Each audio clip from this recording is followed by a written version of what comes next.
Europe 1. Le grand direct des médias, Jean-Marc Morandini. Et le fait média du jour, c'est la chaîne d'information que prépare France Télé qui prend forme petit à petit. C'est un des chantiers phares de Delphine Ernotte, la présidente du groupe Public. Et on sait enfin ce matin quand elle débarquera sur nos écrans. Et on en sait plus sur cette chaîne. Jérôme Melnichenko, bonjour. Bonjour Jean-Marc. Vous êtes notre expert média et c'est le directeur délégué de l'info de France Télé qui a donné des infos hier. Oui, Germain Dagonier qui pilote ce projet de chaîne info de service public participait hier à un débat, c'était à Tours, lors des assises du journalisme. Il en a profité pour détailler ce que sera cette nouvelle chaîne et il a surtout annoncé son lancement. Elle ouvrira son antenne le jeudi 1er septembre à 18h pétante, d'abord sur Internet, puis sur la TNT, ensuite le jour même ou plus tard le lendemain.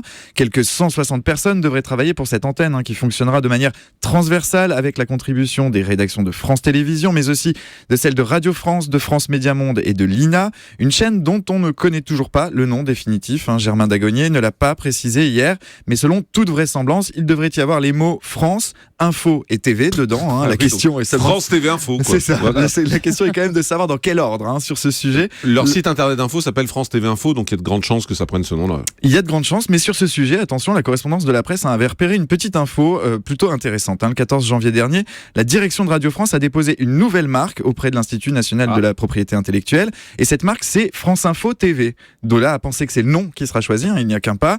Mais ce matin, ce nom, il n'est pas aussi anecdotique qu'il n'y paraît. Les sociétés des journalistes de France Télévisions le contestent déjà. Elles s'apprêtent d'ailleurs à publier un communiqué dans la journée pour manifester leur hostilité à une dénomination qui ferait disparaître, comme vous le disiez, la marque France TV Info, qui est le nom du site internet des rédactions de France Télé. Quelle sera la teneur de cette nouvelle chaîne ? Alors début janvier, un document avait déjà fuité dans les médias. Il dessinait les contours de ce que serait cette chaîne d'info en continu. Germain Dagonier les a confirmés hier. L'objectif, c'est de réinventer l'offre d'information en se tournant vers la pédagogie, vers le décryptage. Elle ne se positionnera pas comme les autres. Il faut comprendre, s'éloigner du traitement de l'info de BFM TV ou d'ITélé par exemple. La cible numéro 1, ce sont les jeunes et c'est pour cette raison qu'elle sera lancée en priorité sur Internet avant d'être une chaîne de télévision classique. Une de plus, elle sera donc avant tout une offre mobile. Pas de hard news, pas de JT hystérique, pas de flow continu. Elle est là, la ligne de conduite voulue par Delphine Ernotte, la patronne de France Télé. Alors avec cette nouvelle chaîne info de France Télé, le téléspectateur aura donc 4 chaînes d'infos gratuites.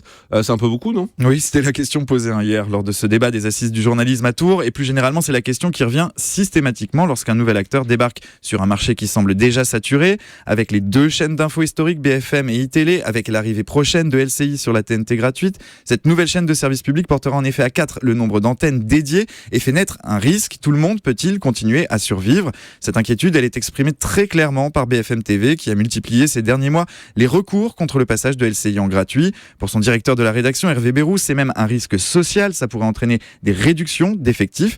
Mais à l'inverse, on pourrait lui répondre que ça peut aussi inciter à faire preuve de créativité. On peut imaginer que cette plus grande concurrence dans l'offre d'infos obligera les différents acteurs à se réinventer pour se démarquer des petits copains. Et finalement, c'est certainement le téléspectateur qui sera le grand gagnant de cette lutte. Merci beaucoup Jérôme Melnichenko. Une pause et dans un instant, le zapping sera...